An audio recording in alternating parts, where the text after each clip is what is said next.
This is Into the Mix, a Ben & Jerry's podcast about joy and justice, produced with Vox Creative. I'm Ashley C. Ford. Hi, good morning. It's the morning after trivia night when we knock on Inez Bordeaux's front door. So I need 5 minutes to put on my clothes. Are we starting inside or are we doing driving tour?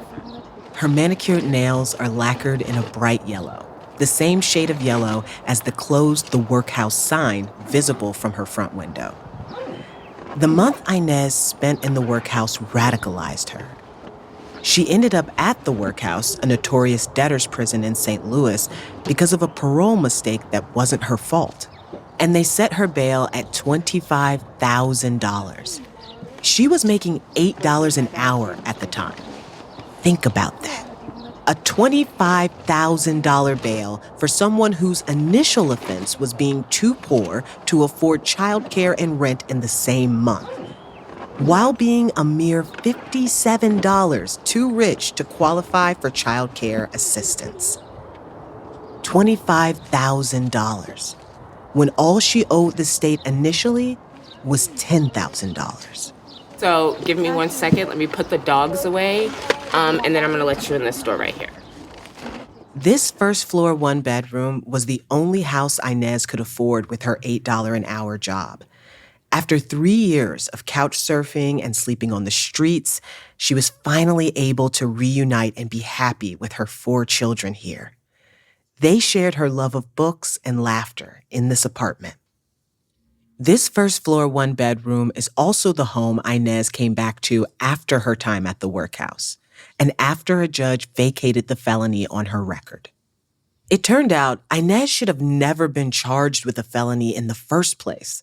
The state eventually admitted that the statute she was initially prosecuted under when she overdrew unemployment benefits was too vague. Inez should have only been charged with no more than a misdemeanor. Even though I was free, my life had not changed. Like, the state took from me things I can never get back. Educational opportunities, tens of thousands of dollars in income, time, opportunities for my kids, like, took from me things that I can never get back. And the state of Missouri didn't say, I'm sorry that we did this. We often hear people say, you do the crime, you do the time. So the courts take people's freedom away and makes them serve their time. But that's not usually the end of the story in this America. In Inez's case, yes, she did the crime out of desperation to feed her children and keep them safe. Then they took her freedom away, they took her job away, they took her home away. And she got separated from her kids. She just kept paying and paying and paying. Because ultimately, it's not just about serving the time. It's also about devouring poor people and destroying their lives. Turns out, the court loves to criminalize the desperation of poor Americans, just to keep itself afloat. Our court system needs people to extract from. Today, we're going to take a look at the inner workings of the court system and how a special mix of trapdoors in St. Louis kept the workhouse full for over a century, and why the community and the Arch City defenders decided it was time to shut down the workhouse for good. Episode 2, The Court's ATM. Let's get into it.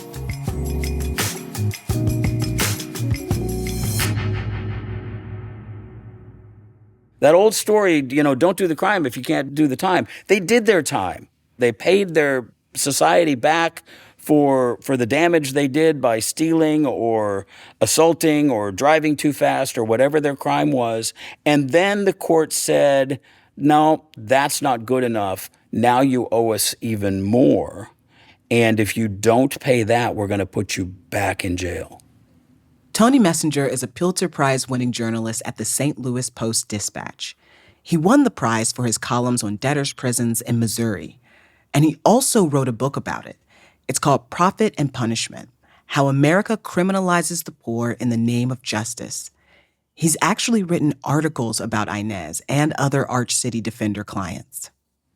In 2018 and 2019, I started writing a series of columns about people in Missouri prisons being stuck in prison primarily because they were poor. And they were put there because during previous convictions that they pleaded guilty to or spent some time in jail, they owed money for their time in jail because a lot of jails charge people for their time in jail. People who can't afford to pay that money often end up back in jail. And when I came across this, I was just astounded by it, floored by it, that it was happening to so many people. Every traffic ticket that gets written in Missouri ends up with 5 to 10 to 15 to 20 of these fees. And so many of us, myself included, I occasionally have had a lead foot in my life. You get that ticket, you look on the back of it, you say, oh, $75, that sucks. And then you call the court and you find out, I owe $300.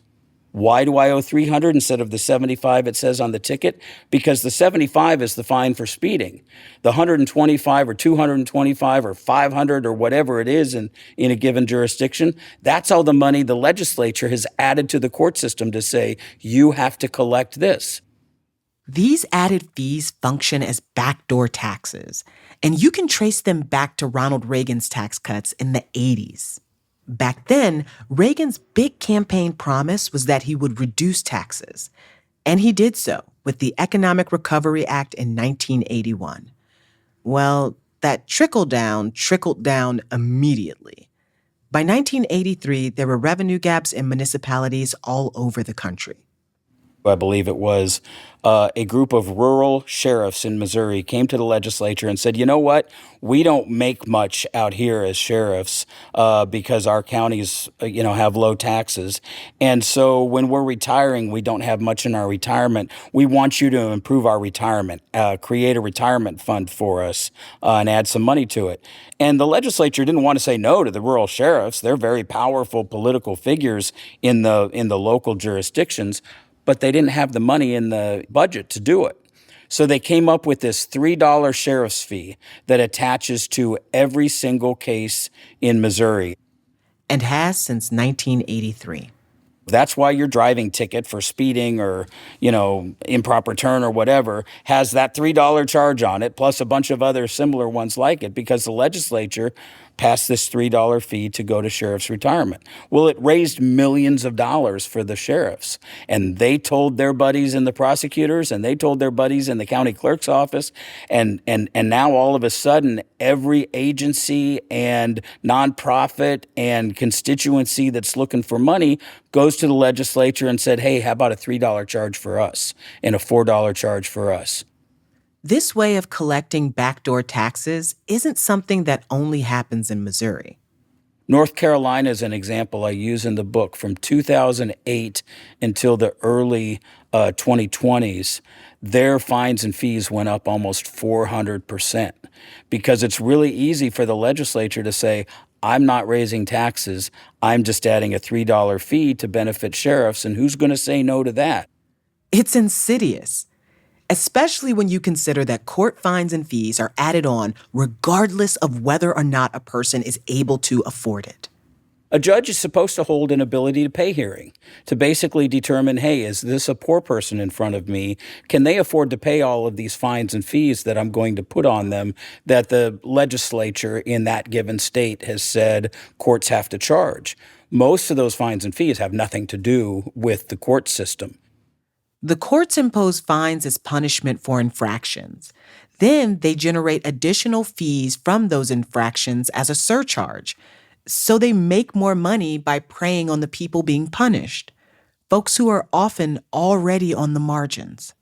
What's more, the way the system preys on the vulnerable doesn't actually make us any safer. St. Louis, like many places in this country, was just putting too many people in jail. I mean, one of the things I talk about in my book is that if mass incarceration was really the solution to public safety, America would be the safest country in the world. St. Louis, New York, Chicago, LA, we would be the safest cities in the world because we practice the hell out of mass incarceration. The county of St. Louis, with its 88 different municipalities, until recently, almost each had its own police departments. Here's Inez. So where are they getting the money from to fund these little municipalities? They're doing it by doing fines and fees. For example, in Wellston, Missouri, just outside St. Louis, the courts there issued more warrants than there are people who live there. Roughly 2 tickets per person for every man, woman, and child. Like, that's how many tickets. It was astronomical. And it's like, it might not even be like 3 square miles. And so there are 88 of those in St. Louis County. I'm sorry. That is tripping me up. Like, because they have their own police forces? Like, and how do you think they pay for them? Yeah, that's... Fines and fees are how they exist. That is wild. It's really inefficient government. We need to stop using the court system as a virtual ATM. Various groups have tried to estimate it based on state prison records, county jail records, municipal court records. It's about $50 billion outstanding. And one of the reasons so much of that is outstanding is trying to collect fines and fees from poor people is really bad taxation. Obviously, no one understands this bad taxation more deeply than the poor people who get trapped in the criminal legal system because of it. And so, Arch City Defenders decided the courts needed to answer for this heinous practice. Arch City Defenders is extremely litigious. Mm-hmm. We will sue you. What police department? What municipality? Mm-hmm. Oh, you said debtors' prisons? Oh, okay. Like, we will sue you. When we come back, Arch City Defenders take the courts to court.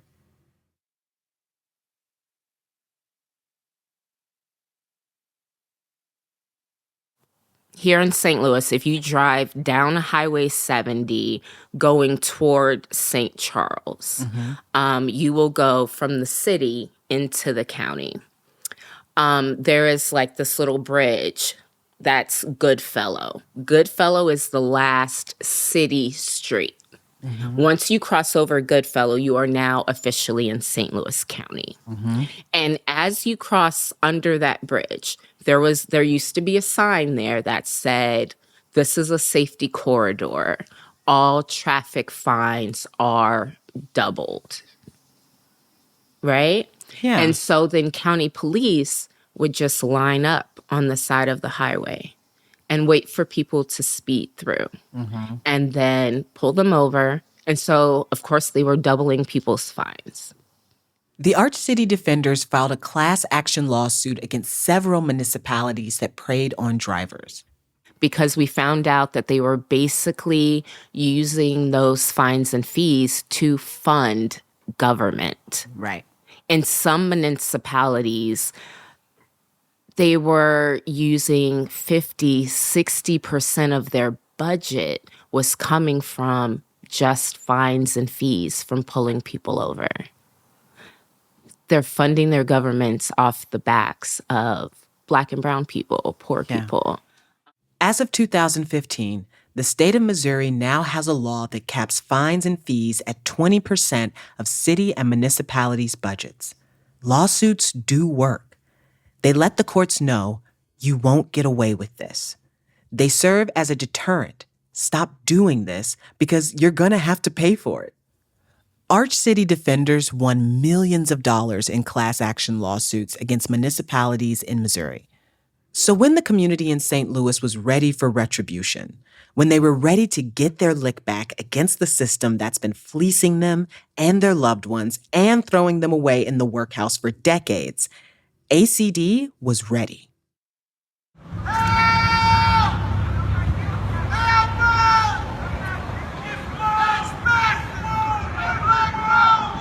The Workhouse really became center to our work in the summer of 2017 when there was a heat wave and people were screaming out of the windows of the jail that they couldn't breathe and that, they were burning up inside. Blake Strode is the executive director of Arch City Defenders, where Inez now works full-time. And that started a period of reactivation and re-engagement around the jail and the horrors of it, the inhumane horrors of it.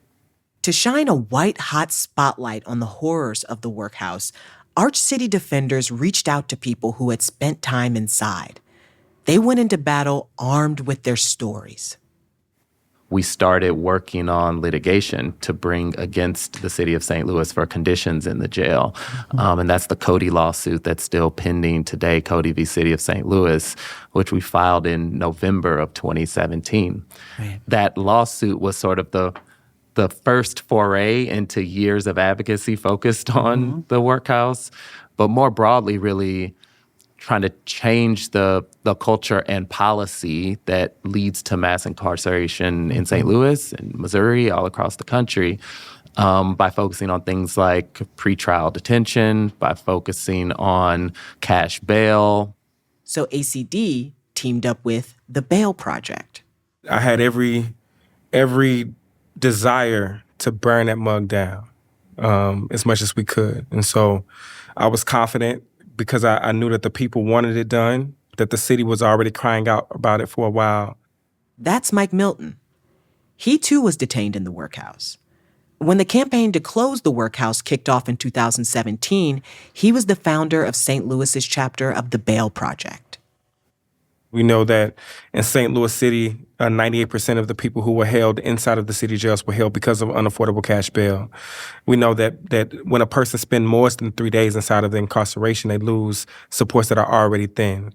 So they lose their jobs, their housing, access to their children. They lose everything, right? That ultimately drives more violence, right? It puts people in devastating situations, so they respond in devastation. So obviously our strategy was to get as many people out as possible. We were posting bail for about 250 people a month, 50 people a week in a lot of weeks. Sometimes it would be 15 to 20 people a day. And so the goal was to, as quickly as possible, to get to empty this jail. Because every day the workhouse wasn't emptied, people suffered. We met with a young lady who had been there for 6 months, and she was like, I'm pregnant. I don't even know if my child is still alive in me. No medical. They haven't even asked me about it. And I keep asking, can I be seen? And they will not see me. Or people who their whole body will be infected because they didn't change their colostomy bags for 9 months at a time. Or like the conditions, the medical conditions inside of the jail was so terrible. And so we highlighted that. And we made it a frontline conversation of why the jail needed to be closed. And I think we won the public's opinion in that. The public opinion about bail funds seems to be pretty split. There are quite a few people who see the work that you do, who see how it affects the community, who see how it drops the jail population. But then there's another group of people who it seems like are sort of up in arms.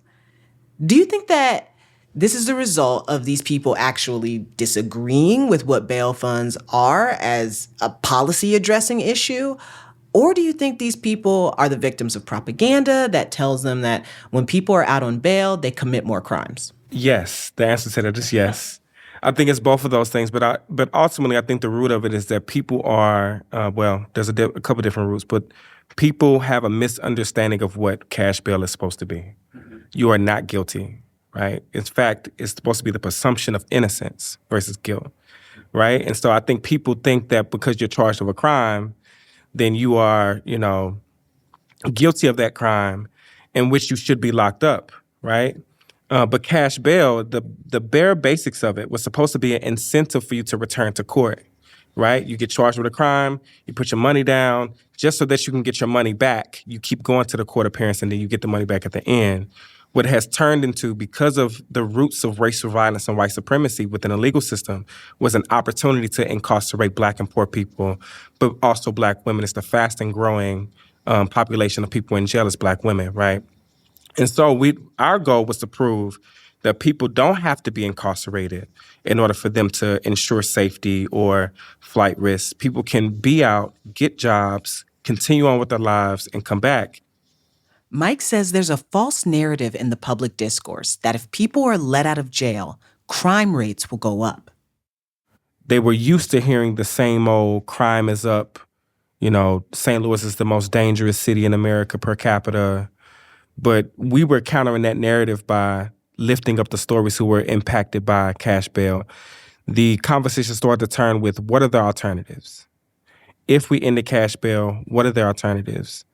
With the electronic monitoring, right? Like at that time, that was their response. They would let people out, but they would put the GPS monitor on them. And that was $10 a day, $300 a month that people had to pay. So it was still criminalization of poverty, right? Because the moment that they don't pay that, then they come bust in your house, pick you up from your bed, and take you right back to prison. As they continued to bail people out of the workhouse, Mike noticed a shift in the pretrial system. Even small changes from going from doing cash bail to that was in the early days. I had to carry around like $60,000 of cash on me because they only accepted cash. So every time I'm counting out $60,000, they changed that to a cashier check system. I was like, man, they're making it easier for us. They believing what we're doing. I was on a radio every other week talking about this. The judges were endorsing it. He says they'd posted bail for so many people, the county had to shut down sections of the workhouse and let go of correction officers. But they knew bail wasn't going to be the only way they were going to shut down the workhouse. If they were going to shut it down for good, they needed to make it official. So while the bail project was doing their thing, Arch City Defenders was litigating and filing lawsuits at the same time. And then, you know, our cities filed a cash bail litigation suit, and they won an injunction where they had to immediately release 117 people. Actually, they released 119 people.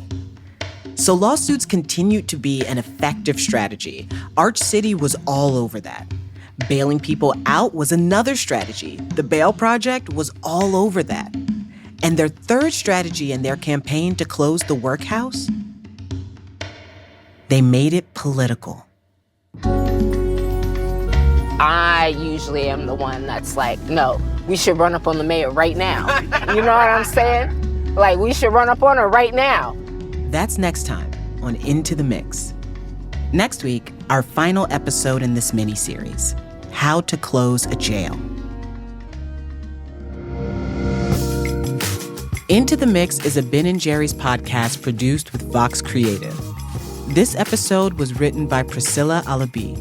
The Vox Creative team includes lead producers Priscilla Alabi and Jules Bradley, production supervisor Taylor Henry, and production manager Jessica Bay. Martha D. Sally is our supervising producer. Anu Subramanian is our executive producer. The team also includes Vivian Chi, Creative Services Manager, Ariana Jiffo, Senior Manager of Creative Services, and post-production stars Greg Russ, Andrew Hammond, and Felicia Dominguez. Kyle Neal engineered this episode. Original music by Israel Tutson. A special thank you to Kelly Young, our sensitivity reader, and Zoe Malik, our fact checker, for their expertise. And to Ariane Young for her support. The Ben & Jerry's team includes Jay Tandon, Jay Curley, Sanjana Mahesh, Chris Miller, and Pollyga Makam. I'm Ashley C. Ford. Thank you for listening.